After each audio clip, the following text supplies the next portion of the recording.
القارعة ما القارعة وما أدراك ما القارعة يوم يكون الناس كالفراش المبثوث وتكون الجبال كالعهن المنفوش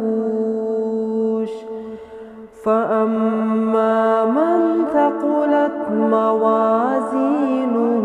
فهو في عيشة راضية وأما من خفت موازينه فأمه هاوية وما